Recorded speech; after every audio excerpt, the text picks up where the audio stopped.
इनके द्वारा कुछ ड्रग्स के संबंध में, कुछ व्यापार के संबंध में और कुछ उपभोग के संबंध में अपराध किए जा रहे हैं। ट्रायल चल रहा है या इन्वेस्टिगेशन चल रहा है, ऐसा अपन बोल सकते हैं। इन्वेस्टिगेट किया जा रहा है इनको। क्या इतना खतरनाक होता है एनडीपीएस एक्ट की जमानत नहीं होती है उसमें? एक वकील 25 करोड़ रुपए भी पा जाता है क्या?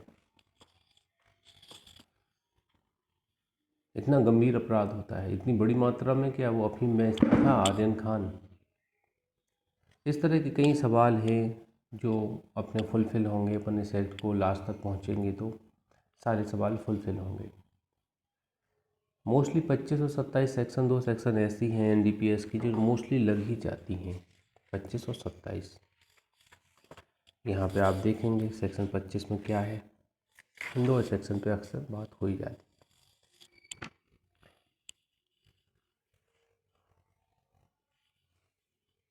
तो उन्हीं बातों पे अपन थोड़ी बात करते हैं, खासतौर से उपभोग करने के लिए दंड। अगर आपसे पूछा जाए कोई किसी नारकोटिक्स पदार्थ का उपभोग करता है, जैसे अफीम, कोकेन, गांजा उपयोग करता है, तो सेक्शन 27 से उपभोग करता है तो सेक्शन 27 से के तहत 1 साल कारावास, 20,000 रुपये जुर्माने दोनों से, या 6 माह कारावास, 10,000 रुपये जुर्माने, या दोनों से दंडित किया जाए।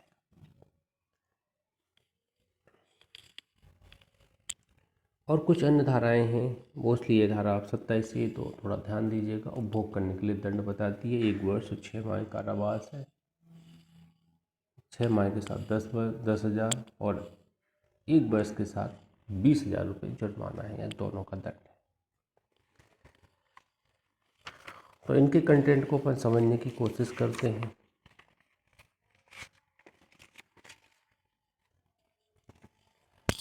इस एक्ट के द्वारा, इस एक्ट में टोटल 83 सेक्शन हैं, 6 अध्याय हैं और इसमें शेड्यूल भी दी गई है, अनुसूची भी दी गई है। एक ही अनुसूची है, मान लीजिए अनुसूची दी गई है। सेक्शन 82 की हम लोग बात करें, धारा 82 की अगर हम लोग बात करें, तो धारा 82 हमें 3 अधिनियम को निरसित करने की इतला देती है कि 3 अधिनियम निरसित किए जाते हैं। 1857 और 1878 का अफीम अधिनियम, 2 अधिनियम चल रहे थे पहले। 1857 का था, 1878 का था। तीसरा है अनिष्ट कर मादक द्रव्य अधिनियम 1930। अनिष्ट कर मादक द्रव्य अधिनियम 1930, ये तीसरा एक्ट ये था। 1930 का मादक द्रव्य अधिनियम था। ये भी यहाँ पे जारी था, ये भी यहाँ पे चल रहा था, ये आप यहाँ पे समझिएगा, ये भी यहाँ पे चल रहा था। तो अनिष्ट कर मादक द्रव्य अधिनियम 1930 और अफीम अधिनियम कौन कौन से? अफीम अधिनियम 1857, बताइए, क्रांति के समय का है ये। अफीम अधिनियम 1878, 78, 79, 80। अब ये काफ़ी 100 साल पुराना है, अपने जन्म से 100 साल पुराना अभी अफीम अधिनियम था ये। 100, 125 साल, 100, 110 साल लगभग। अनिष्ट कर मादक द्रव्य अधिनियम 1930। ध्यान दीजिए, इन 3 पे ओटी आएगा। कौन से अधिनियम निरसित करती है? सेक्शन 82, ये 3 बताना है आपको। एनडीपीएस एक्ट कुछ एक्टों पर अप्लाई भी होता है। इन एक्टों के संबंध में स्पेसिफाई धाराएं बताई गई हैं, जैसे आप पढ़ेंगे सेक्शन 33 पढ़ेंगे, सीआरपीसी की धारा 360 और अपराधी परिवीक्षा अधिनियम 1958 अप्लाई होता है इसमें। सीआरपीसी की धारा 360 परिवीक्षा से संबंधित है, और परिवीक्षा अधिनियम 1958, 1958 इस पर अप्लाई होता है। सेक्शन 51 है इसमें। कितनी सेक्शन है? 51 सेक्शन है, सॉरी, सेक्शन 51 सीआरपीसी के वारंट, अरेस्ट, सर्च और सीजर का प्रावधान लागू करते हैं। इस पर कैसे वारंट किया जाएगा, अरेस्ट किया जाएगा, इसके संबंध में जो सीआरपीसी के प्रोविजन है सेक्शन 51 बताती है, वो अप्लाई होते हैं एनडीपीएस। तीसरा है सेक्शन 79 सीमा शुल्क अधिनियम 1962। सीमा शुल्क अधिनियम 1962, सीमा शुल्क अधिनियम 79 धारा के अंतर्गत अप्लाई होता है इसके।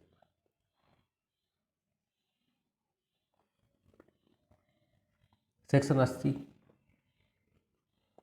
औषधि और प्रसाधन सामग्री अधिनियम 1940। औषधि और प्रसाधन सामग्री अधिनियम 1940 इस पर लागू होता है NDPS पे। 33, 51, 79, 80 ये 4 धाराएं अन्य अधिनियमों की बात करती है जो अप्लाई होती है। नियम बनाने की शक्ति इस एक्ट में 76 और 78 में दी गई है। जैसे अपन लोग थे ना, दोष सिद्धि के विरुद्ध अपील, दोष मुक्ति के अपील 374 में, दोष मुक्ति की और दोष सिद्धि की 378 में। ऐसे यहाँ पे ओनली 76 धारा में सेंट्रल गवर्नमेंट रूल बनाती है और 78 धारा में स्टेट गवर्नमेंट रूल बनाती है। तो ये भी आपको समझना है कि दोनों गवर्नमेंट रूल बनाती है कि समवर्ती सूची जैसा विषय है ये, समवर्ती सूची का विषय है ये एक्ट, जब भी तो दोनों एक्ट यहाँ पे रूल बना रहे हैं।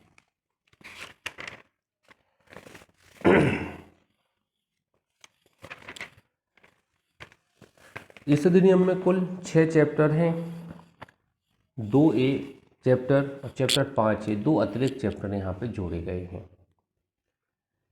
83 धाराएं हैं, शेड्यूल 1 है। इसका एक्ट नंबर 61 है, 1985 का एक्ट है 61वें नंबर का।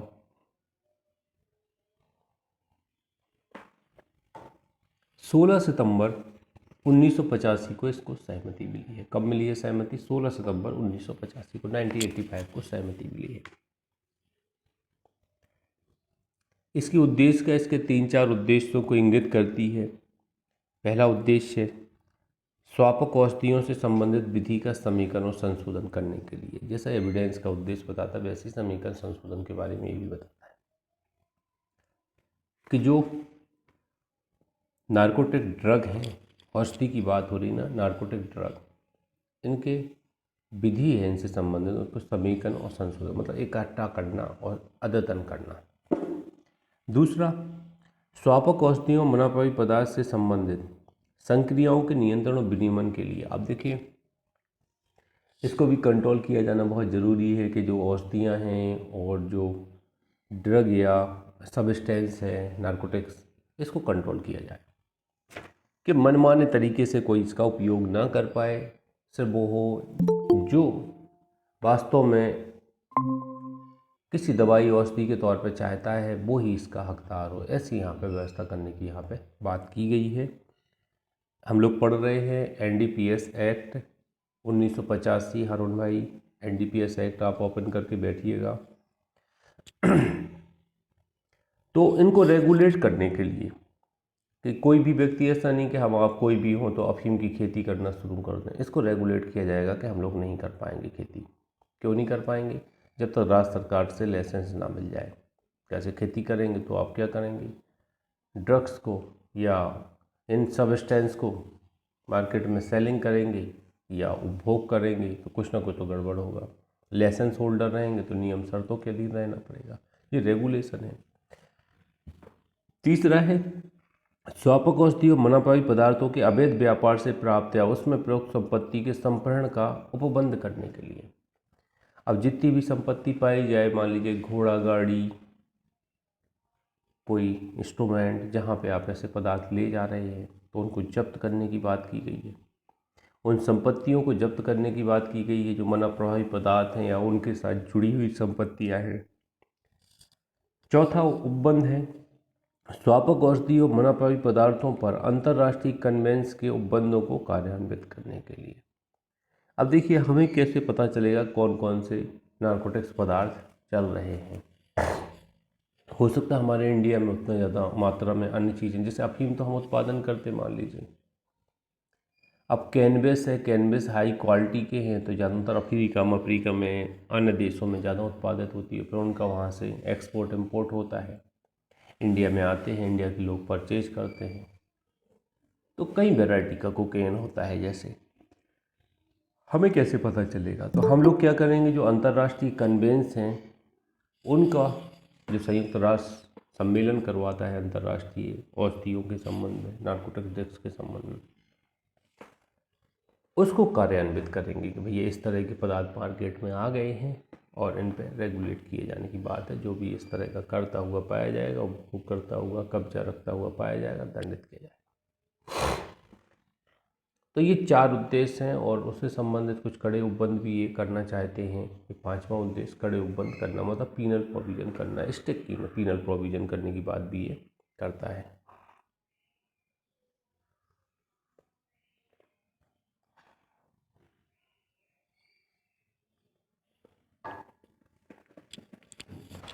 चलिए चाय पीने से सेक्शन 1 पे आ जाते हैं। इसका विस्तार संपूर्ण भारत पर है, पहला पॉइंट। और दूसरा पॉइंट है भारत के बाहर भारत के सभी नागरिकों को लागू होता है, केवल नागरिकों को, सभी नागरिकों, केवल नागरिकों, मतलब भारत से बाहर जो भारत का नागरिक है उसी को लागू है। अब मान लीजिए विदेश अमेरिका में गए, हम इंडियन हैं और एक विदेशी है, तो हम गांजा पी रहे हैं, वो भी गांजा पी रहे हैं, हम पकड़े जाएं वहाँ पे और प्रत्यर्पण संधि के अधीन मुझे इंडिया को सरेंडर कर दिया जाए, तो हम दंडित किए जाएंगे। अब विदेशी यहाँ पे दंडित नहीं कर सकते, सिर्फ भारत के नागरिकों को लागू होगा, केवल नागरिकों को। भारत में रजिस्ट्रीकृत पोतों पर एवं वायुयान पर सभी व्यक्तियों को, वे जहाँ भी हों, लागू होता है। देखिए यहाँ पे पोतों के पास एक डैश लगा के लिख लीजिएगा, एवं वायुयान पर, एवं वायुयान पर। कैसे इंग्लिश जब अपन पढ़ते हैं शिप्स एंड एयरक्राफ्ट्स लिखा है यहाँ पे। हिंदी में थोड़ी अशुद्धि है इस एक्ट में, खितपाल में थोड़ा इसको सुधार लीजिएगा। मतलब नागरिक या विदेशी कोई भी हो सकता है वो, जो भारत के रजिस्टर के पोते पे मानता है। जैसे इंडियन एयरलाइंस में कोई अफीम पीता हुआ मिल जाए, वो चाहे इंडियन हो या विदेशी हो, तो उसको अपन पकड़ लेंगे और यहाँ NDPS एक्ट के अंतर्गत कार्रवाई करेंगे। तो ये 3 जगह पे लागू होता है। ये किस तारीख को प्रवृत्त होगा, सब क्लॉज 3 में काफ़ी चीज़ें लिखी हुई हैं, लेकिन अपन को नहीं पढ़ना है। नीचे लिखा है 4 नंबर लिखा है, तो नीचे लिखा है 14 नवंबर 1985 को लागू है। कब लागू है? 14 नवंबर 1985 को लागू। NDPS एक्ट 14 नवंबर 1985 को लागू है। तो आप बस इतना समझिएगा, दीपावली के टाइम पे ही लागू हुआ है, ये दीपावली के आसपास, ऐसा कुछ समझिएगा। NDPS नशा मसा दीपावली के आसपास। हाँ सर चिल्ड्रन डे 14 नवंबर चिल्ड्रन डे, हाँ ये भी आप सही कह रहे हैं, यहाँ पे लिख सकते हैं चिल्ड्रन, मतलब बाल बाल दिवस, बाल दिवस बोलेंगे ना इसको। हाँ सर, नेहरू जी का जन्मदिन होता है उस दिन। हाँ, बाल दिवस के तौर पर मनाया जाता है ये बाल दिवस। नेहरू जन्म, नेहरू जन्मदिन मैंने भी यहाँ पे लिख लिया है, आप लोग लिख दीजिए। 14 नवंबर को बाल दिवस मनाया जाता है। बच्चों को दूर रखना है NDPS से। चलिए सेक्शन 2 पे बात करते हैं, डेफिनेशन पे। कैसे यहाँ से क्वेश्चन आएगा, यहाँ से क्वेश्चन आपके गलत होने की ज़्यादा संभावना रहेगी। अपन थोड़ा स्पीड पकड़ेंगे, इसमें जितना ज़रूरी होगा उतना अपन पढ़ते जाएंगे। देखिए 2(1) में व्यसनी से ऐसा व्यक्ति जो किसी स्वापक औषधि मना प्रवर्ती पदार्थ पर आश्रित है, डिपेंड पर्सन है, मतलब इतना ड्रग्स लेता है, कोई इतने पदार्थ लेता है कि वो अब उनको छोड़ नहीं पा रहा है। ऐसे नशा करने वालों की आदत ये हो जाती है कि इन्हें, मतलब एक जैसे जुए की लत होती है ना, वैसी नशे की लत होती है। एक बार अगर जो लेना शुरू कर दिया तो उसको बड़ी मुश्किल में कंट्रोल किया जाता है। अगर उसको नशा ना मिले तो उसको लगता है कि कुछ रह गया है, वो मतलब मर भी सकता है आदमी, इतना आक्रोशित हो जाते हैं लोग। तो एडिक्ट पर्सन ऐसा व्यक्ति है जो किसी स्वापक औषधि बनापी पदार्थ पर आश्रित है। दूसरा 2(2) बोर्ड, केंद्रीय राजस्व बोर्ड अधिनियम 1963 के अधीन गठित केंद्रीय उत्पाद शुल्क और सीमा शुल्क बोर्ड अभिप्रेत है। कौन सा? Central board of excise and custom, CBSE बोलते हैं इसको, central board of excise and custom. Cannabis hemp, अब देखिए कैनबिस हेम्प के अंतर्गत क्या क्या आता। देखिए इन्होंने सीधा सा लिखा है, जैसे बिल्कुल शॉर्ट में पढ़ना है तो चरस आता, गांजा आता, और किसी प्रकार का कैनबिस का कोई मिश्रण इसके अंतर्गत आता है। चरस, गांजा, कैनबिस का मिश्रण। लेकिन गांजे के बीज जो होते हैं और पत्तियां जब इस सिरे के साथ ना हो, नहीं है।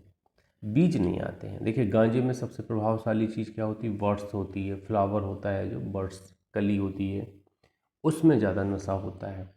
पत्तियों में उतना नशा नहीं होता है, लेकिन अपन लोग देखते पत्तियों का सेवन करते पाए जाते लोग, थोड़ा बहुत नशा होता है। बर्ड्स में ज़्यादा नशा होता है कि आपको कुछ दिखाई ही नहीं देगा, अगर पीने लगे तो झूमने लगेंगे, इतना नशा होता है गांजे। तो कैनबिस हेम्प के अंतर्गत 3 चीज़ें आपको ध्यान रखना है: चरस, गांजा और कैनबिस का मिश्रण, ये इसके अंतर्गत आते हैं। बीज और पत्तियां नहीं आती गांजे इसके अंतर्गत। और इसमें आप पढ़ सकते हैं, ज़्यादा टफ नहीं पढ़ना है, इन्हीं पे ओटी बनेगा आपका। 2-4 कैनबिस का पौधा। कैनबिस वंश का कोई पौधा कैनबिस के पौधे के अंतर्गत आता है। कैनबिस वंश का कोई पौधा, कैनबिस वंश का कोई पौधा। 2-4 केंद्रीय सरकार के कारखानों। केंद्रीय सरकार के कारखानों से क्या तात्पर्य है? केंद्रीय सरकार के स्वामित्वाधीन कारखाने या किसी ऐसी कंपनी के जिसमें केंद्रीय सरकार समादत्त शेयर पूंजी का कम से कम 51% धारण करती है। स्वामित्वाधीन कारखाने। अब देखिए ये कह रहे जो केंद्रीय सरकार के गवर्नमेंट में है, आपने देखा ना, जिस कंपनी में 51% शेयर सेंट्रल गवर्नमेंट के होते हैं तो वो सरकारी कंपनी मानी जाती है, अपन लोग जानते हैं। 50% से ज़्यादा शेयर रखने वाली कंपनी को अपन कंपनी लॉ में पढ़े हैं, कौन सी कंपनी बोलते हैं? गवर्नमेंट शेयर बोलते हैं, गवर्नमेंट कंपनी बोलते हैं। तो केंद्रीय कारखानों के अंतर्गत केंद्रीय सरकार के स्वामित्व के कारखाने, जैसे भारत सरकार कोई कारखाना चला रही है जहाँ औषधियाँ बन रही हैं, या ऐसी कंपनी है जहाँ पे 51% शेयर सेंट्रल गवर्नमेंट के हैं, मतलब वो भी सरकारी कंपनी ही है एक हिसाब से। 5-2-5 में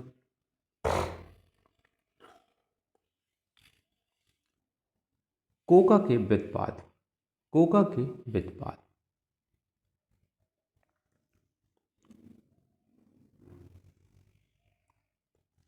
कोका के व्युत्पाद के अंतर्गत अब देखिए यहाँ पे सारी चीज़ें आप थोड़ा ध्यान दीजिएगा, इसको पढ़े हैं अपन लोग। कच्चा कोकेन, अंडरलाइन कर लेना, कच्चा कोकेन आता है, इसके आगे सबस्टेंस सब यहाँ पढ़ लीजिएगा। बी एक्गोनिन, एक्गोनिन आता है, अंडरलाइन कीजिए। एक्गोनिन के सभी व्युत्पाद, एक्गोनिन के सभी व्युत्पाद आते हैं। कोकेन आता है, कोकेन आते हैं। इसके बाद सभी निर्मितियां जिनमें 0.1% से अधिक कोकेन हो। अब मान लीजिए एक मिक्सचर है, मिक्सचर तैयार किया गया, उसमें कोकेन की मात्रा कितनी है? 0.1% से बिलो, 0.1% से कम है, 0.1% से कम है, तो इसे हम क्या मानेंगे? कोकेन मानेंगे? कोकेन के व्युत्पाद मानेंगे? नहीं मानेंगे। 0.1% से अधिक होना चाहिए। जैसे एक हमने एक लिक्विड बनाया और लिक्विड में हम लोगों ने पाया, क्या पाया लिक्विड में? तो इसमें 0.1% से अधिक कोकेन है, तो वो कोकेन का सबस्टेंस है उसमें या निर्मिति है, तो वो कोका के व्युत्पाद माने जाएंगे। कम में नहीं होगा, मतलब एक मान के चलिए 10 ग्राम है, तो 10 ग्राम में अगर आपका 1 ग्राम कोकेन है, 1 ग्राम से ज़्यादा कोकेन है, तो ये कोका के व्युत्पाद माने जाएंगे। और 1 ग्राम से कम है तो नहीं माना जाएगा। मैंने कई बार देखा है, जैसे मैं इलाहाबाद में था, तो इलाहाबाद में मैं यहाँ पे कटरा बाज़ार में चाय पीता था अक्सर, तो कोई बोलता था उसकी चाय बहुत ज़्यादा चलती थी, कुछ लोग बोलते थे अफीम डालता है चाय में। भगवान जाने क्या था, नहीं एडजस्ट कर सकते, पर हम लोग को पिए, लेकिन उसकी चाय ऐसा लगता था कि एक बार पी ली, एक बार और पी ले चाय, इतना बेहतरीन चाय बनाता था। कटरा बाज़ार, इलाहाबाद। आगे बढ़ते हैं 2-6 में। कोका की पत्ती। कोका की पत्ती से विपरीत है कोका के पौधे की पत्ती, सिवाय उस पत्ती के जिससे सभी एक्गोनिन, कोकेन और कोई अन्य एक्गोनिन एल्कलाइड निकाल दिए गए हैं।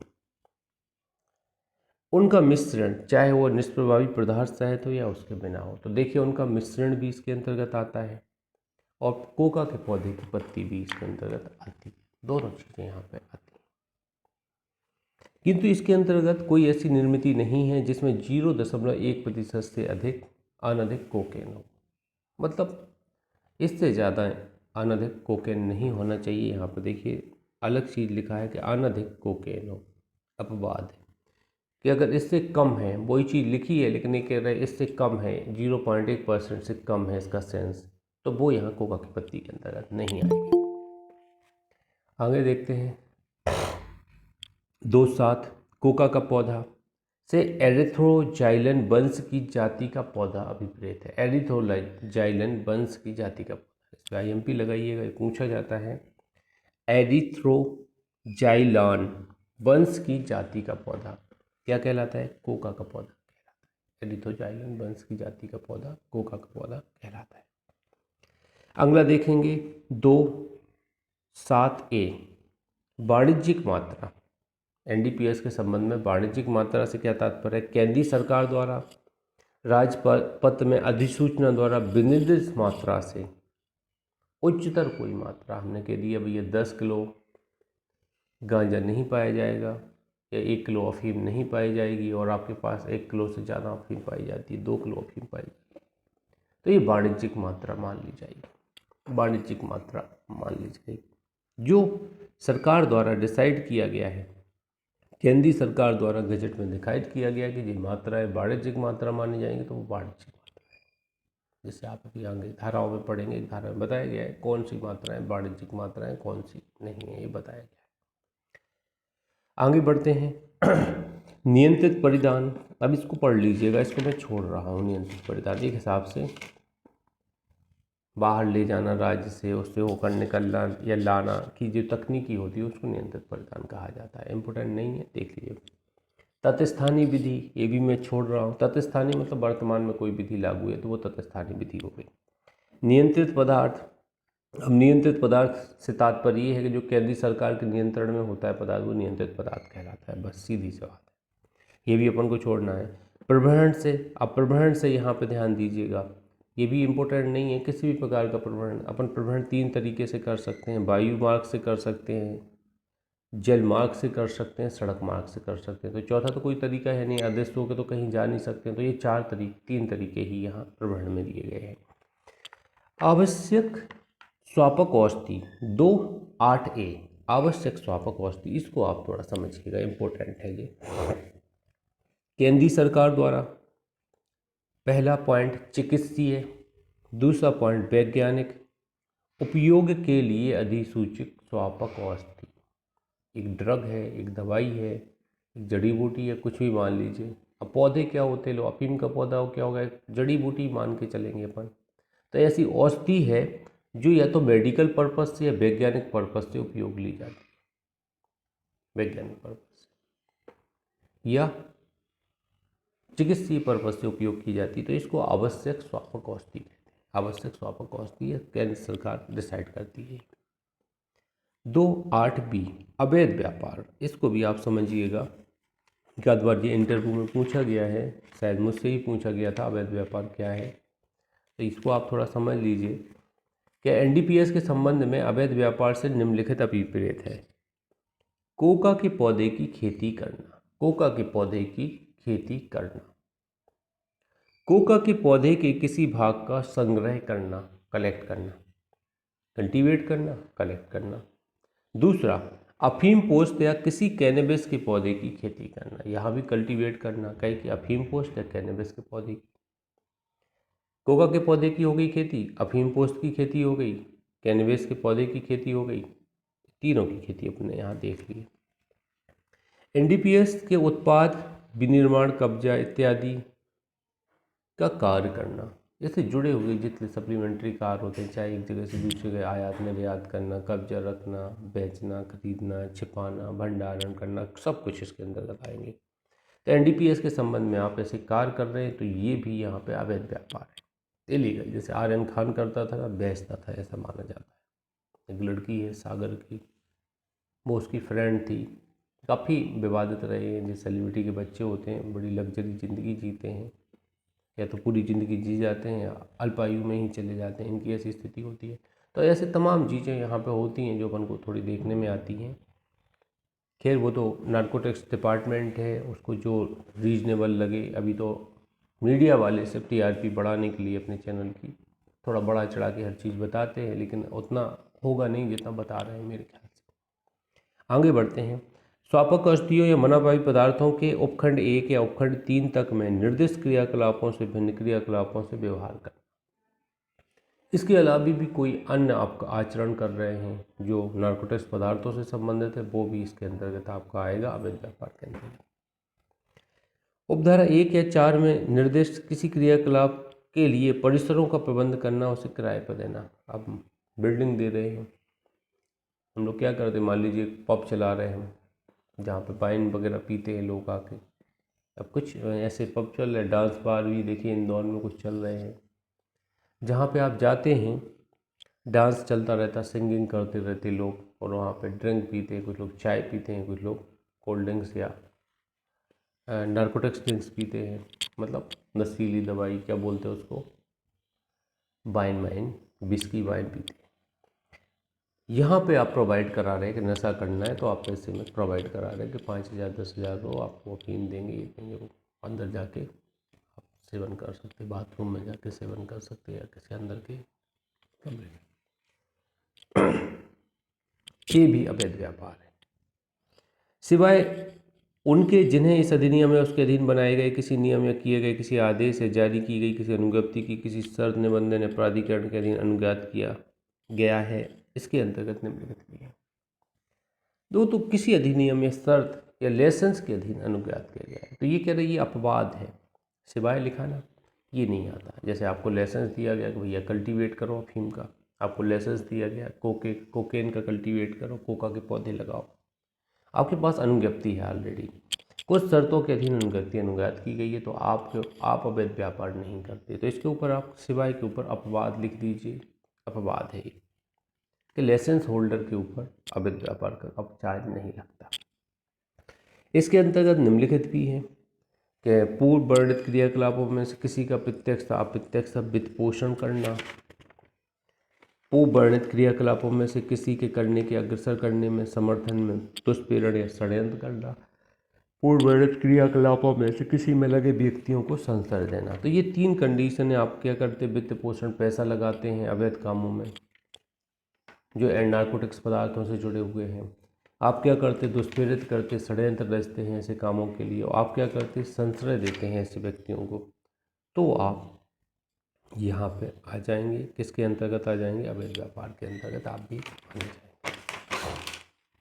10 अंतर्राष्ट्रीय कन्वेंशन, इस पे ओटी आ सकता है, ध्यान दीजिएगा। स्वापक औषधि एकल कन्वेंस 1961, देखिए 1961 अंडरलाइन करना, एकल कन्वेंस 1961 संयुक्त राष्ट्र सम्मेलन द्वारा मार्च 1961 में न्यूयॉर्क में अंगीकार किया गया। अंडरलाइन कीजिएगा, मार्च 1961 न्यूयॉर्क में अंगीकार।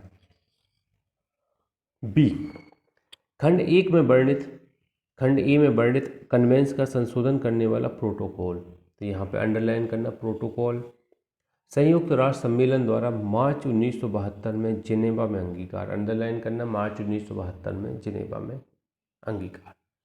एक तो 1961 का अभी समय हो गया, एक 1972 का अभी समय हो गया, बस देखिए सन याद रखिएगा, ये याद हो जाएंगे जिससे आप क्वेश्चन कैच कर जाएंगे। तीसरा है मना प्रभावी पदार्थ कन्वेंशन 1971, जो संयुक्त राष्ट्र सम्मेलन द्वारा फरवरी 1971 में वियना में अंगीकार किया गया था। कहाँ पे, वियना में अंगीकार किया गया था, वो भी यहाँ पे आ जाएगा। कब का, 1971 अंडरलाइन कीजिए, फरवरी 1971 में वियना में अंगीकार। चौथा है स्वापक औषधि मुनाफाई पदार्थ से संबंधित किसी अंतर्राष्ट्रीय कन्वेंस का संशोधन करने वाला कोई अन्य अंतर्राष्ट्रीय कन्वेंस या प्रोटोकॉल या अन्य लिखित जिसका इस अधिनियम के प्रारंभ के पश्चात भारत द्वारा अनुसमर्थन या अंगीकार किया जाए, भारत द्वारा अनुसमर्थन किया जाए या अंगीकार किया जाए, वो भी यहाँ पे आएगा अंतर्राष्ट्रीय कन्वेंस। तो 1961 का आ रहा है, 1972 का आ रहा है, 1971 का, 1961, 1972, 1971 और अन्य अंतर्राष्ट्रीय कन्वेंस आ रहा है।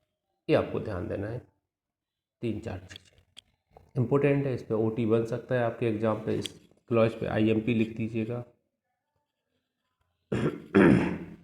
ऑब्जेक्टिव लगाइए, गाइड में और क्लियर होगा। विनिर्माण, स्वापक औषधि और मनापाई पदार्थों के विनिर्माण के अंतर्गत क्या आता है। अब विनिर्माण क्या होता है? अब विनिर्माण हम लोग जानते हैं, जैसे बनाया जाना विनिर्माण कहलाता है। इसमें लिखा है उत्पादन से भिन्न, मतलब जो प्रोडक्शन करते हैं उससे भिन्न ऐसी सभी प्रकार की प्रक्रियाएं जिनके द्वारा ऐसी औषधियों या पदार्थ प्राप्त किए जाएं।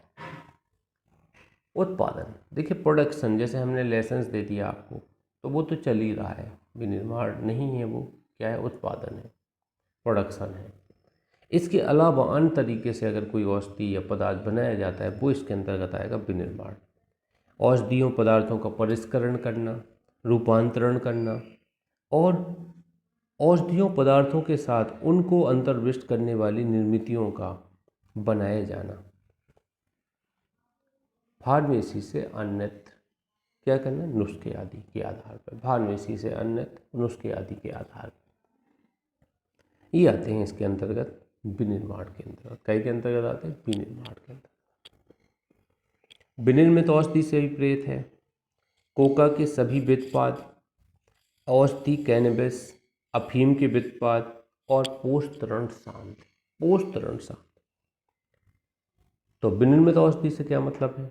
यहाँ पे नंबर डाल दीजिए आप। नंबर 1 कोका के सभी व्युत्पाद, नंबर 2 औषधि कैनबिस, नंबर 3 अफीम के व्युत्पाद, नंबर 4 पोषतरण शांत और नंबर 5 कोई अन्य स्वापक पदार्थ है निर्मिति जिसको केंद्रीय सरकार उसकी प्रकृति के बारे में उपलब्ध जानकारी को या अंतर्राष्ट्रीय कन्वेंशन के अधीन किसी विनिश्चय को यदि कोई हो ध्यान में रखते हुए राजपत्र में अधिसूचना द्वारा विनिर्मित औषधि घोषित करे।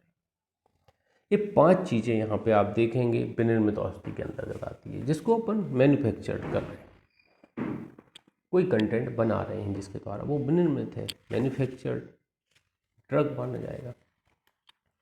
किंतु यहाँ पे बताया गया है राजपत्र में अधिसूचना द्वारा विनिर्मित औषधि न घोषित करे। अगर केंद्र सरकार विनिर्मित औषधि घोषित नहीं करती है तो वो नहीं आएगी। घोषित होना जरूरी है, मतलब नोटिस में घोषित किया जाना जरूरी है। इसको अगर नोटिस में घोषित नहीं हो रहा है तो विनिर्मित औषधि के अंतर्गत नहीं आएगा। 2.12 औषधीय कैनबिस। अब यहाँ पे देखिएगा, इस पे भी थोड़ा इंपॉर्टेंट देखिएगा। औषधीय कैनबिस पूछा जाता है, 2.12 के अंतर्गत आता है, इंपॉर्टेंट डेफिनेशन है। औषधीय हेम्प से कैनबिस हेम्प का कोई, औषधीय हेम्प से कैनबिस हेम्प का कोई सार या टिंक्चर, आपने देखा ना, टिंक्चर देखा ना आपने, स्प्रेड देखा। हम जब सुई लगवाते हैं टिंक्चर लगा देते हैं, कहीं चोट लग जाती है टिंक्चर लगा देते हैं। तो वैसे यहाँ पे टिंक्चर की बात कर रहे हैं, कोई लिक्विड है या सब्सटेंस है, किसका? औषधीय हेम्प, कैनबिस हेम्प का कोई टिंक्चर है, स्प्रेड के तौर पे या लिक्विड के तौर पे जो सार है वो यहाँ पे औषधीय कैनबिस के अंतर्गत आएगा। स्वापक आयुक्त से धारा 5 के अधीन नियुक्त स्वापक आयुक्त आता है, ये इंपॉर्टेंट है। स्वापक आयुक्त कौन सी धारा में नियुक्त होता है? धारा 5 में नियुक्त होता है, ये आपको देखना है। नार्कोटिक कमिश्नर जिसको बोलते हैं।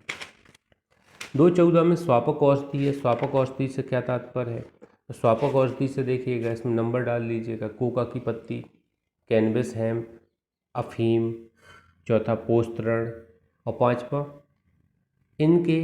इसके अंतर्गत सभी विनिर्मित औषधियाँ। तो कोका की पत्ती आती है स्वापक औषधि में, कैनबिस हेम्प आता है, अफीम आता है, पोषतरण आता है और इनके सभी विनिर्मित औषधियाँ, इनसे निर्मित होने वाली औषधियाँ भी इसके अंतर्गत आती हैं। ये 5 चीज़ें यहाँ पे अपन को देखने को मिलती हैं। 2.15 में अफीम, अफीम से अभिप्रेत है। अफीम पोस्त का स्कंदित रस, क्या है? अफीम पोस्त का स्कंदित रस अफीम के अंतर्गत आता है। अफीम पोस्त के स्कंदित रस का कोई मिश्रण, चाहे वह निष्प्रभावी पदार्थ सहित या उसके बिना हो, चाहे वह निष्प्रभावी पदार्थ सहित हो या उसके बिना हो, वो इसके अंतर्गत आता है, अफीम के अंतर्गत।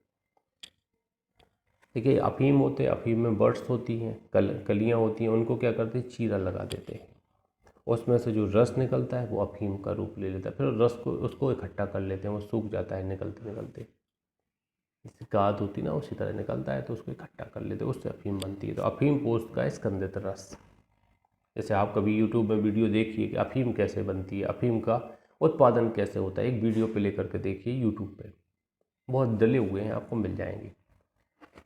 कैनबिस का पौधा कैसे होता है देखेंगे आप तो वो भी मिल जाएगा आपको।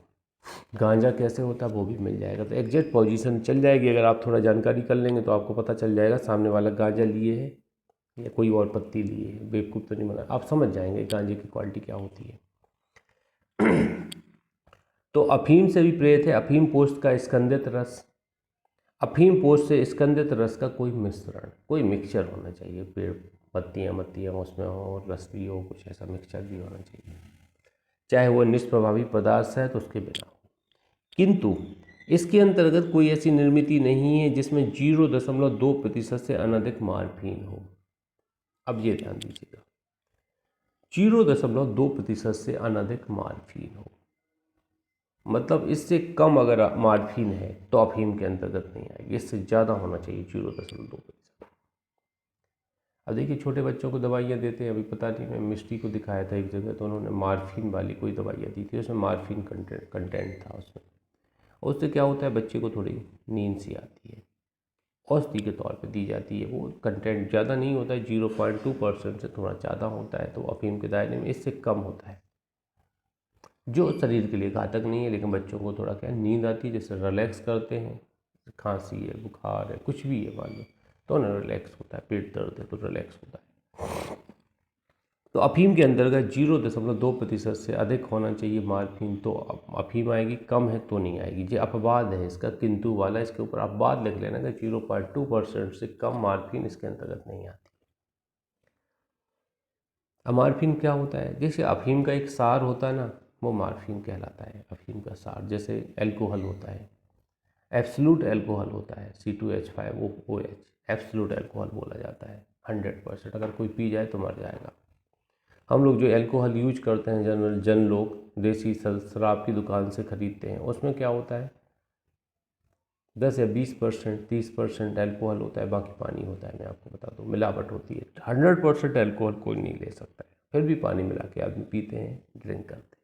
मैं नहीं पीता हूँ कि आप सोचें कि सर इतने आसानी से क्यों बता रहे, ये एब्जॉर्ब करने वाली चीज़ है, अपन देखते हैं आजकल सिस्टम ऐसा है समाज का।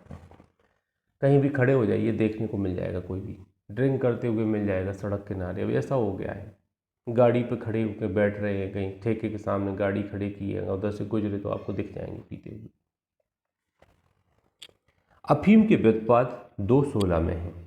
अब अफीम के व्युत्पाद से क्या है, तो यहाँ पे मेन हेड अपन पॉइंट करेंगे। औषधि अफीम आती है इसके अंतर्गत, पहले में औषधि असीम अंडरलाइन करेंगे, बस यही आएगा तो इसके अंदर ज़्यादा नहीं परेशान होना है अपन को। दूसरा निर्मित अफीम आएगी, बी नंबर का है, निर्मित अफीम आएगी। तीसरा फिनिथ्रिन एल्कलाइड आएगा, फिनिथ्रिन एल्कलाइड आएगा। चौथा डाई एसिटल मार्फिन आएगी, डाई एसिटल मार्फिन आएगी। और सभी निर्मितियां जिनमें 0.2% से अधिक मार्फिन या डाई एसिटिल मार्फिन हो। अब देखिए 0.2% से अधिक होना चाहिए, मार्फिन होना चाहिए, डाई एसिटिल मार्फिन होना चाहिए, तो ये इन निर्मितियां अफीम के व्युत्पाद हैं। हम लोग बोलते हैं ना, जैसे व्युत्पाद देखिए, ओपियम डेरिवेट्स। अब मैं आपसे बोलूं कि बताइए चने के डिप्राइट बताइए, व्युत्पाद बताइए। अब चने से क्या क्या बन सकता है, पहली चीज़ तो चने से बेसन बन सकता है, बेसन से नमकीन बन सकती है, बेसन से कुछ भी बन सकती है, मिठाइयाँ बन सकती हैं, अन्य कुछ चीज़ें बन सकती हैं, पापड़ बन सकते हैं, मान लीजिए कुछ ऐसी चीज़ें बन सकती हैं।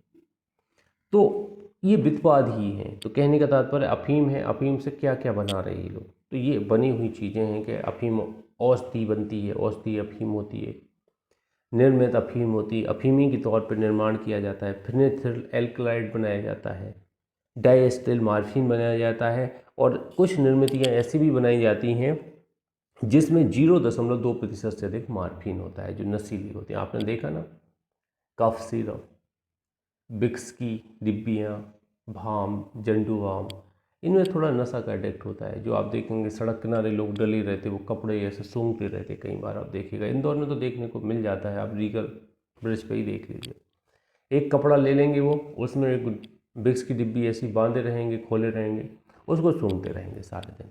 उन्हें नशे का एहसास होता है इन चीज़ों से। कुछ लोग कफ सिरप पी जाते हैं, ये नशा करने की आदत होती तो वो ढक्कन से कफ सिरप नहीं पिएंगे। वो कैसे पी जाएंगे? ऐसे पी जाएंगे। नशे की और दवाइयाँ हैं जो मार्केट में हैं, बिना प्रिस्क्रिप्शन की दवाई नहीं मिलती कुछ दवाइयाँ, तो ऐसी दवाइयाँ लेते हैं लोग। आगे बढ़ते हैं, अफीम पोस्त। अभी अफीम पोस्त क्या होता है? तो अफीम पोस्त यहाँ पे देखिएगा, पेपेबर सेमनीफेरम एल जातियों का पौधा, पेपेबर सेमनीफेरम एल जातियों का पौधा अफीम पोस्त कहलाता है। अफीम पोस्त मतलब अफीम का पौधा। अफीम का पौधा मान लीजिए तो क्या कहलाता है? पेपेबर सेमनीफेरम एल जातियों का पौधा, पेपेबर सेमनीफेरम और एल जातियों का पौधा। पेपेबर की किसी अन्य जाति का पौधा जिससे अफीम या फिनेथिल एल्कलाइड निकाला जा सकता है और जिसे केंद्रीय सरकार राजपत्र में अधिसूचना द्वारा इस अधिनियम के प्रयोजनों के लिए अफीम पोस्त घोषित कर। तो कोई अन्य है पेपेबर वंश का। जैसे आपसे पूछा जाए कि गुलाब का पेड़, अब गुलाब का मान लीजिए जहाँ हम रहते हैं यहाँ पे 20 प्रकार के गुलाब के पेड़ लगे हैं, पौधे लगे हैं, पेड़ नहीं पौधे लगे हैं, पौधे लगे हैं। अब हर गुलाब अलग अलग कलर के निकलते हैं तो सब गुलाब के पौधे। इसी तरह अफीम के पौधे भी कई प्रकार के होते हैं। तो यहाँ पे ये कह रहे हैं पेपेबर की किसी अन्य जाति का पौधा जिससे अफीम और फिनेथलाइड निकाला जा सकता है, उसमें सब्सटेंस होना चाहिए अफीम का, फिनेथलाइड होना चाहिए। तो कुछ पौधे होते हैं जिनमें अच्छी मात्रा में होता है, कुछ पौधे होते हैं जिनमें कम मात्रा में फिनेथलाइड होता है या अफीम होता है।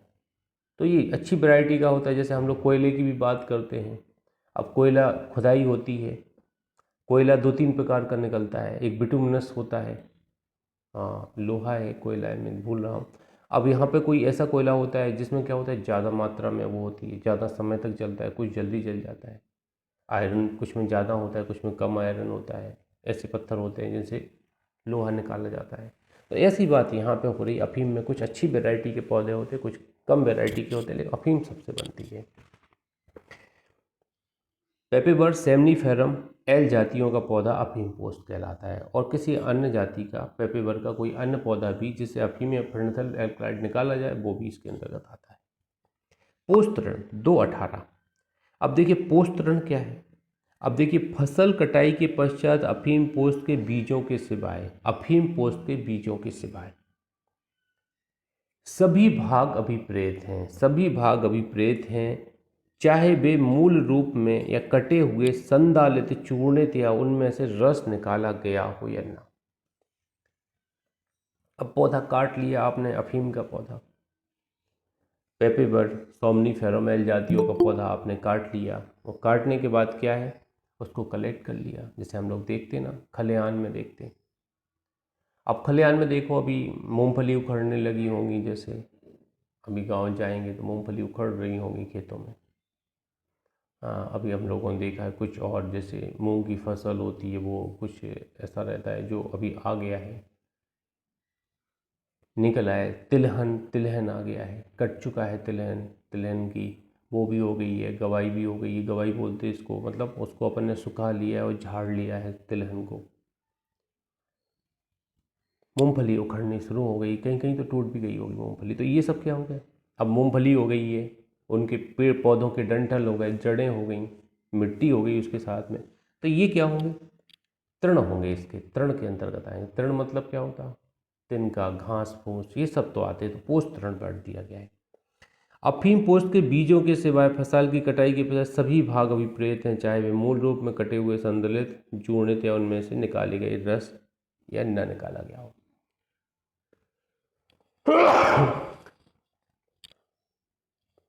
एक मिनट, सॉरी।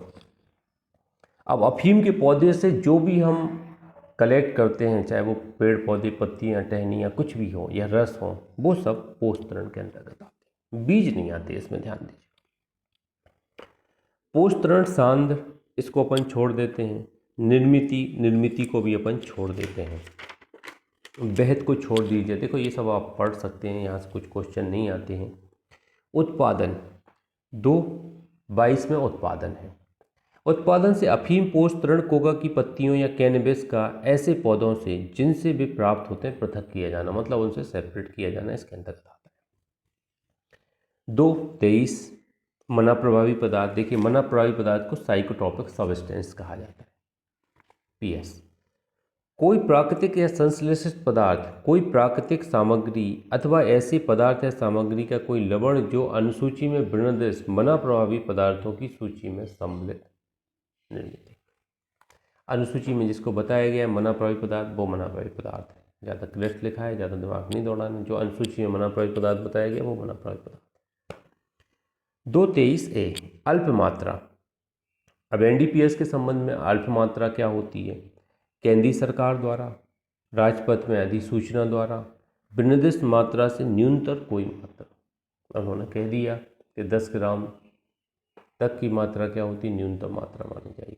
इससे ऊपर की मात्रा अधिकतम मात्रा होगी और 1 किलो से ऊपर वाणिज्यिक मात्रा होगी। अब 10 ग्राम में बात कर रहा हूँ, 10 ग्राम से कम है मात्रा, मान लीजिए 8 ग्राम है, तो ये क्या होगी? आपका अल्प मात्रा मानी जाएगी। केंद्र सरकार डिसाइड करती है अधिसूचना पर। अभी जिसमें लिस्ट देखेंगे आप, शेड्यूल में दी गई है किसकी कितनी मात्राएं होंगी, तो अपराध माना जाएगा। अंतर्राज्यिक आयात। अब इससे पता ही चल रहा है भारत के किसी राज्य या संघराज्य क्षेत्र से भारत के किसी दूसरे राज्य, बताओ, तो मध्य प्रदेश से छत्तीसगढ़ अपन आयात निर्यात कर रहे हैं, तो ये अंतर्राज्यिक आयात निर्यात हो गया। भारत में आयात। अब भारत में आयात से अपन को खुद ही स्पष्ट हो रहा है कि अपन क्या कर रहे हैं, पाकिस्तान से इंडिया मंगा रहे हैं, जो गलत तरीके से आता है। मैंने आपको पहले भी बताया था। पाकिस्तान में क्या करते हैं, वो राजस्थान बॉर्डर पर अफीम लाद देते हैं उसमें ऊँटों के ऊपर, और एक फायर कर दिया, वो दौड़ के अफीम इंडिया बॉर्डर पार कर जाते, इंडिया में आ जाते। और इंडिया में जो उनका दलाल होता है वो उनको कैच कर लेता है। कैच करने के बाद सारा अफीम निकाल लिया, ऊँटों को छोड़ दिया, तो चले जाते हैं। कैसे कहीं कहीं थोड़ी रियायत दी गई है, सेना लगी हुई है, लेकिन थोड़ी बहुत रियायत है। ये लोग मौके की तलाश करते हैं, सुरंग बना लेते हैं, हर तरीके से ये लोग जा सकते हैं। पॉसिबल नहीं है इतना, लेकिन कुछ मात्रा में तो ऐसा अपवाद के तौर पे गलत काम होते रहते हैं। हथियार तस्करी होती है। तो ये भारत में आयात मतलब किसी अन्य देश से भारत में आना है, भारत आयात कहलाता है। आना आयात है। भारत से निर्यात। अब भारत से हम भेज रहे हैं किसी अन्य देश में, जैसे हमने यहाँ से इंडिया से भांग भेजी, गांजा भेजा हमने इंडिया से, कहाँ भेजा? पाकिस्तान भेजा, बांग्लादेश भेजा, भूटान भेजा, और कहाँ पे? चाइना भेजा। तो ये भी यहाँ पे देखिए निर्यात है, किसी अन्य देश को निर्यात करना। ज़्यादा पढ़ने में इसमें ज़्यादा दिमाग नहीं लगाना। अंतर्राज्यिक निर्यात क्या कहलाता है? अंतर्राज्यिक निर्यात, जैसे अंतर्राज्यिक आयात होता है वैसे अंतर्राज्यिक निर्यात होता है। आयात में हम लोग मंगाते हैं, निर्यात में हम लोग भेजते हैं। जैसे छत्तीसगढ़ भेज देना, ये निर्यात हो गया। छत्तीसगढ़ से मंगा लेना, आयात हो गया। परिवहन। अब परिवहन से आप लोग समझिएगा, रंग राज्य संघराज्य क्षेत्र में एक स्थान से दूसरे स्थान पर ले जाना परिवहन कहलाता है। अब एक स्थान से दूसरे स्थान पर ले जाना परिवहन कहलाता है। 28A NDPS के संबंध में उपयोग से व्यक्तिगत उपयोग को छोड़कर, ये अपवाद देखो, व्यक्तिगत उपयोग नहीं आता, किसी भी प्रकार का उपयोग उनमें रहता है। तो स्वापक औषधियों के संबंध में उपयोग से व्यक्तिगत उपयोग नहीं आता, अन्य किसी तरीके का उपयोग इसके अंतर्गत आएगा, ये आपको ध्यान देना। अन्य पदों शब्द क्या परिभाषित हैं 229 में? जो CRPC में परिभाषित हैं वही अर्थ लगाया जाएगा। जो CRPC में परिभाषित है वही अर्थ लगाया जाएगा। अब देखिए यहाँ पे एक स्पष्टीकरण दिया गया है, इसको भी अपन को थोड़ा पढ़ना है। देखिए, खंड 5, 6, 15, 16 के प्रयोजन के लिए द्रव्य निर्मितियों की दशा में प्रतिशतता का परिकलन इस आधार पर किया जाएगा कि उस निर्मिति से जिसमें पदार्थ का 1% है, ऐसी निर्मिति अभिप्रेत है।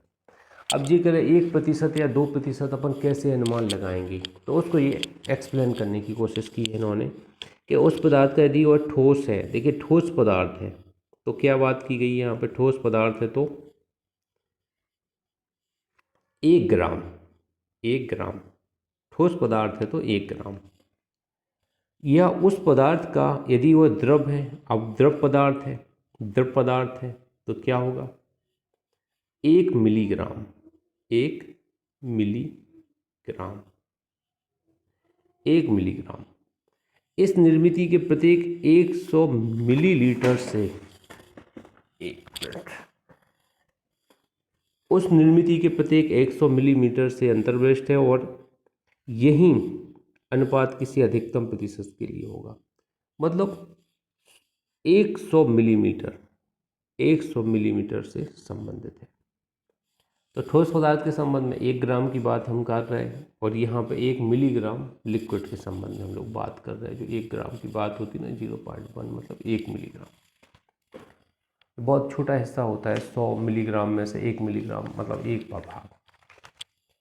परंतु केंद्रीय सरकार द्रव निर्मितियों में प्रतिशतताओं की संगणना की पद्धतियों के क्षेत्र में हुए विकास को ध्यान में रखते हुए नियमों द्वारा ऐसे अन्य आधार बेहद कर सकेगी जो वह ऐसी संगणना के लिए समुचित समझे। कोई अन्य आधार भी यहाँ पे डिसाइड कर सकती है केंद्र सरकार। आगे बढ़ना है, चलिए। सेक्शन 3 इम्पोर्टेंट है। मना प्रभावित पदार्थों की सूची में जोड़ने या उससे लोप करने की शक्ति। जोड़ने का और लोप करने की शक्ति यहाँ बताई गई किसमें? मना प्रभावित पदार्थों की सूची में। यदि केंद्रीय सरकार गोलक कीजिए केंद्रीय सरकार समाधान हो जाता है ऐसी जानकारी और साक्ष्य के आधार पर। दूसरा, ऐसे उपांतरणों या उपबंधों यदि कोई हो के आधार पर। 2 रीजन है यहाँ पे। ऐसा करना आवश्यक या समीचीन है तो वह राजपत्र में अधिसूचना द्वारा अनुसूची में वर्णित मना प्रभावित पदार्थों की सूची में पहला ऐसे पदार्थ, दूसरा प्राकृतिक सामग्री, तीसरा ऐसे पदार्थ या सामग्री के लवण, चौथा निर्मिति को जोड़ सकेगी, उससे उसका लोप कर सकेगी। मतलब जोड़ने का और लोप करने का पावर यहाँ पे केंद्र सरकार को है। शेड्यूल में कोई जोड़ने का किसी पदार्थ को और हटाने का पावर किसको है? केंद्र सरकार को। जो अनुसूची है उसमें जोड़ने हटाने का पावर किसको है? ये पदार्थ नार्कोटिक्स पदार्थ है नहीं है, ये जोड़ने का पावर किसको है? केंद्र सरकार। सेक्शन 4 में आ जाते हैं। स्वापक औषधियों आदि के दुरुपयोग और अवैध व्यापार के निवारण और उसकी रोकथाम के लिए केंद्रीय सरकार द्वारा अध्युपाय किया जाना। अब देखिए ये केंद्र सरकार क्या अध्युपाय करती है, इसको एक्सप्लेन यहाँ पे किया गया है सेक्शन 4 में। ये 4 से लेकर 7 तक क्लॉज चलेगा चैप्टर 2 का। देखिए, इस अधिनियम के उपबंधों के अधीन रहते हुए केंद्रीय सरकार स्वापक औषधियों मनोपयोगी पदार्थों के दुरुपयोग, उनके अवैध व्यापार के निवारण की रोकथाम के प्रयोजन के लिए, उनके चिकित्सीय वैज्ञानिक उपयोग को सुनिश्चित करने के लिए 2 ही पर्पज हैं। देखो, इनके अवैध व्यापार की रोकथाम करना है और चिकित्सीय वैज्ञानिक उपयोग के लिए सुनिश्चित करना है। 2 पर्पज से केंद्र सरकार ऐसे सभी अध्युपाय करेगी जो वह आवश्यक और समीचीन समझे, मतलब मेजरमेंट करेगी, रेगुलेट किया जा सके, इसका मैनेजमेंट किया जा सके कि ये सब काम अवैध व्यापार ना हो और वैज्ञानिक और चिकित्सीय प्रयोजन के लिए हम ये चीज़ें प्राप्त भी करते रहें। ऐसे अध्युपाय के अंतर्गत जो केंद्रीय सरकार निम्नलिखित सभी यकीनी विषयों के संबंध में अध्युपाय हैं। तो यहाँ पे सब प्लॉट 2 बताती है कि वो विषय क्या होंगे अध्युपाय के संबंध में, उनको लिस्टेड करती है सब प्लॉट 2। विभिन्न अधिकारियों, राज्य सरकारों, अन्य प्राधिकरणों द्वारा इस अधिनियम के अधीन या इस अधिनियम के उपबंधों के प्रबंधन के संबंध में तत्समय प्रयुक्त किसी अन्य विधि के अधीन कार्रवाइयों का समन्वय करना। अंतर्राष्ट्रीय कन्वेंशनों के अधीन बाध्यताएं। अंतर्राष्ट्रीय कन्वेंशनों के अधीन बाध्यताएं। स्वापक औषधियों और मना प्रभावित पदार्थों में अवैध व्यापार के निवारण और दमन के लिए समन्वय और सर्वव्यापी कार्रवाई को सुकर बनाने की दृष्टि से विदेशों में संगठित प्राधिकरणों और संबंधित अंतर्राष्ट्रीय संगठनों की सहायता। अब जी कह रहे कि समन्वय, कोऑर्डिनेशन की बात की गई है। व्यापार के निवारण और दमन के लिए समन्वय और अंतर्राष्ट्रीय संगठनों की सहायता। व्यसनियों की पहचान, उपचार, शिक्षा, पश्चातवर्ती देखरेख, पुनर्वास, समाज में पुनः मिलाना, चिकित्सीय और वैज्ञानिक उपयोग के लिए स्वापक औषधियों, मना प्रभावित पदार्थों की उपलब्धता, मिस्टी आवाज़ नहीं करो बेटा, उपलब्धता, ऐसे अन्य विषय जो केंद्रीय सरकार आवश्यक है समीचीन समझे।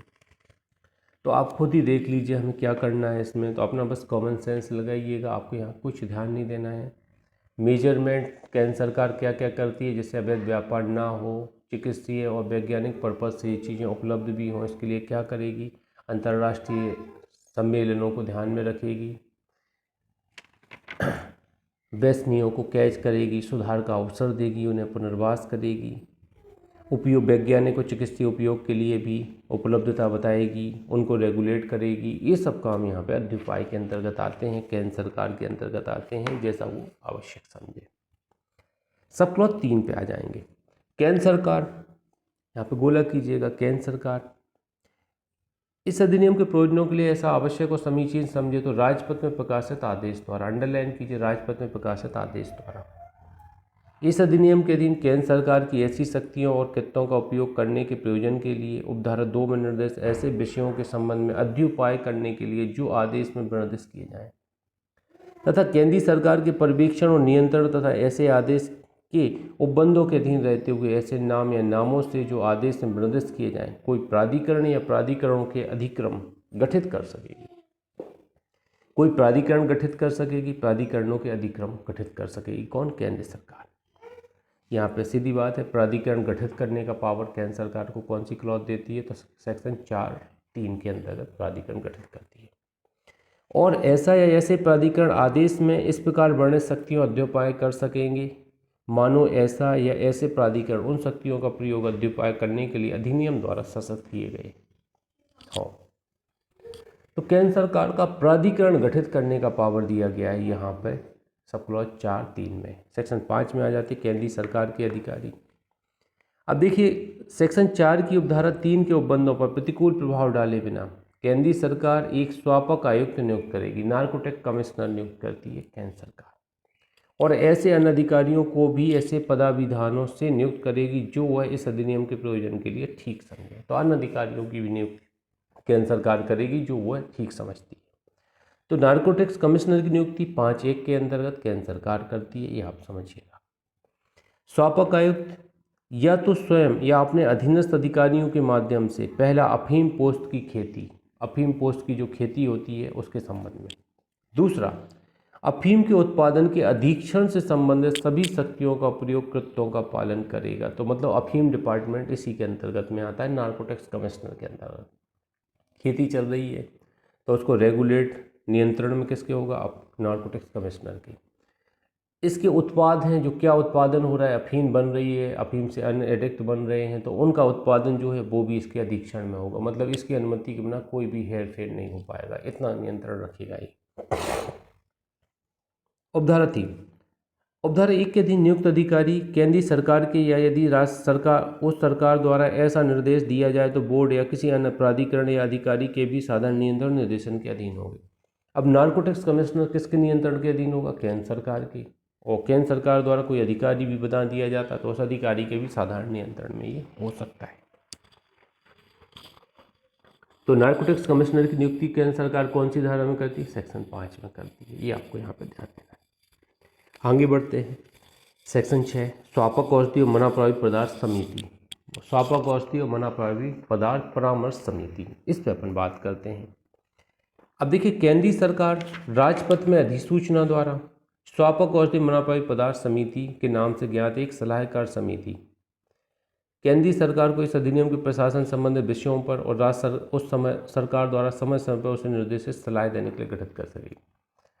देखिए ये नारकोटिक्स के संबंध में सलाह देगी किसको? केंद्र सरकार को। केंद्र सरकार ही गठित करती इस समिति को। समिति में एक अध्यक्ष होगा और 20 से अनधिक ऐसे अन्य सदस्यों से मिलकर बनेगी जो केंद्र सरकार नियुक्त करें। एक अध्यक्ष और 20 सदस्य होंगे इस समिति में, ये आपको ध्यान देना। जिनकी नियुक्ति कौन करेगा? केंद्र सरकार करेगी। समिति की बैठक तब की जाएंगी जब केंद्र सरकार ऐसा करने की अपेक्षा करे और उसे अपनी प्रक्रिया को विनियमित करने की वो होगी। तो ये बैठकें कब होगी समिति की? तो एक केंद्र सरकार निर्धारित करेगा। समिति उपसमितियां भी बनाएगी जिनकी नियुक्ति केंद्र सरकार करेगी, ये यहाँ पर बताया गया है आपको सब क्लॉज 4 में। समिति उपसमितियां बनाएगी। सब क्लॉज 5 बोलती हैं कि इनकी पदावधि और निबंधन शर्तें क्या होंगी? केंद्र सरकार नियम द्वारा बहस करेगी। सब क्लॉज 5 बोलती है। सब क्लॉज सेक्शन 7 में आ जाते हैं राज्य सरकार के अधिकारी। तो राज्य सरकार भी कुछ अधिकारियों की नियुक्ति करता है सेक्शन 7 के अंतर्गत। ऐसे अधिकारी राज्य सरकार के साधारण नियंत्रण निर्देश के अधीन कार्य करते हैं। तो ये यहाँ पे सेक्शन 7 तक की धाराओं में अपन को यहाँ पे ये चीज़ें बताई गई हैं।